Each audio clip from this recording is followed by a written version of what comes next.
warahmatullahi wabarakatuh. Perkenalkan, nama saya Muhammad Ilmi Mizan, semester 4 Manajemen Informatika, Universitas Teknologi Digital. Saya akan menjawab soal UTS kewarganegaraan. Yang pertama, 1. Konsep pendidikan kewarganegaraan di perguruan tinggi memang dirancang untuk menanamkan nilai kebangsaan dan cinta tanah air pada mahasiswa. Tujuannya agar nilai mereka menjadi warga negara yang baik, bertanggung jawab, diharapkan dapat memperkuat rasa nasionalisme dan patriotisme mahasiswa serta mendorong mereka untuk aktif dalam kehidupan berbangsa dan bernegara. Namun kenyataannya tidak semanis konsepnya. Masih banyak mahasiswa tidak memiliki rasa nasionalisme dan sikap patriotisme yang kuat. Hal ini terlihat dari berbagai contoh seperti sikap terhadap politik dan isu nasionalis. Banyak mahasiswa yang tidak tertarik dengan politik dan tidak peduli dengan isu-isu yang sedang hangat di masyarakat. Yang kedua, kurangnya rasa hormat terhadap lambang negara dan pahlawan nasional. Masih ada mahasiswa yang tidak menghormati bendera negara dan tidak hafal nama-nama pahlawan nasional. Contoh, dalam sebuah seminar tentang nasionalisme, hanya sedikit mahasiswa yang antusias mengikuti dan bertanya. Dan saat upacara bendera, banyak mahasiswa yang tidak khusyuk dan bahkan ada yang bermain gadget.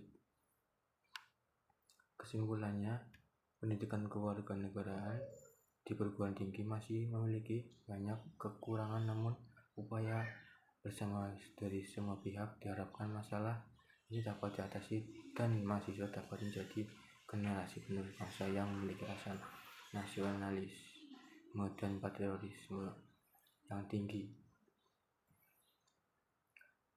Contoh-contoh yang diberikan di atas hanya sebagai ilustrasi. Masih banyak contoh yang lain bisa menunjukkan kurangnya rasa nasionalisme dan patriotisme di kalangan mahasiswa. Jawaban yang kedua, identitas nasional penting untuk Indonesia seperti lem yang merekatkan bangsa. Pancasila, dasar negara kita, adalah sumber identitas. Pancasila berisi nilai-nilai luhur yang membimbing kita dalam hidup berbangsa dan bernegara. Namun ada masalah, Pancasila tidak lagi menjadi acuan hidup bagi semua orang. Hal ini membahayakan persatuan dan kesatuan bangsa. Contohnya, banyak orang menyebar kebencian di media sosial. Adanya kelompok yang ingin mengganti Pancasila dengan ideologi lain. Budaya hedonisme dan individualisme berkembang dan lambang negara pahlawan nasional tidak dihormati. Masalahnya, pemahaman tentang Pancasila masih kurang, ditambah lagi globalisasi. Teknologi mengubah nilai budaya bangsa. Meskipun begitu, Pancasila tetaplah ideologi negara kita. Kita harus memperkuat kembali. Caranya, meningkatkan pendidikan Pancasila di sekolah, mengadakan kegiatan yang menumbuhkan rasa cinta tanah air, menjadi contoh dalam mengamalkan Pancasila dan menyebarkan informasi positif tentang Pancasila di media sosial. Dengan usaha bersama, Pancasila akan kuat kembali dan persatuan bangsa akan terjaga. Kesimpulannya, Pancasila sedang diuji dan persatuan bangsa terancam. Kita harus bersatu untuk memperkuat Pancasila. Dan yang ketiga, hubungan kewajiban dan hak bernegara dan warga negara yang tak terpisahkan. Hubungan antara ini merupakan hubungan yang timbal balik dan saling melengkapi. Hubungan ini tidak dapat dipisahkan karena kedua merupakan dua sisi mata uang yang sama. Kewajiban negara adalah tanggung jawab negara untuk memenuhi hak-hak warganya. Contohnya, negara berkewajiban untuk 1. Melindungi hak asasi manusia, 2. Menyediakan pendidikan dan kesehatan yang layak, 3. Memelihara keamanan dan ketertiban, 4. Menyediakan infrastruktur yang memadai. Hak negara adalah wewenang negara untuk meminta warganya melaksanakan kewajibannya. Contohnya, negara berhak untuk meminta warga negara membayar pajak, meminta warga negara mengikuti bela negara, meminta warga negara menaati peraturan perundang-undangan. Kewajiban negara adalah tanggung jawab warga negara untuk melaksanakan tugasnya terhadap negara.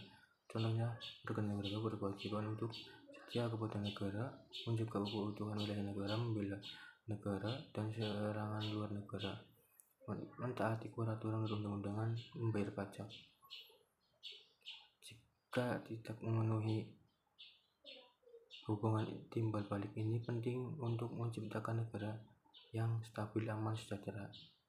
Jika tidak memenuhi kewajibannya, maka warga negara tidak akan mendapatkan haknya. Sebaliknya, jika warga negara tidak melaksanakan kewajibannya, maka negara tidak akan mampu menjalankan fungsi dengan baik.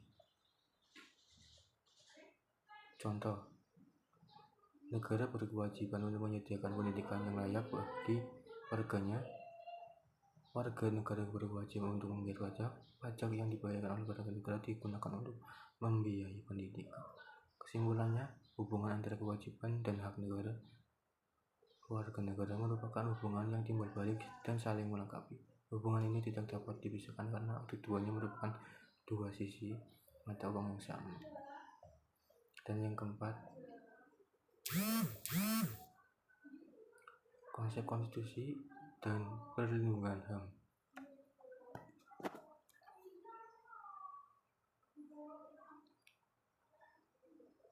Konsep ini merupakan sebuah dokumentasi fundamental yang menjadi dasar bagi sebuah negara. Di dalamnya tercantum berbagai aturan dan norma yang mengatur kehidupan berbangsa dan bernegara.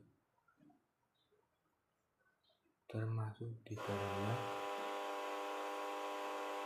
adalah jaminan terhadap hak asasi manusia bagi seluruh warga negara. Perlindungan HAM adalah sebuah konsep yang memastikan bahwa setiap individu memiliki hak-hak dasar yang tidak boleh dirampas oleh siapapun. Hak ini meliputi hak untuk hidup,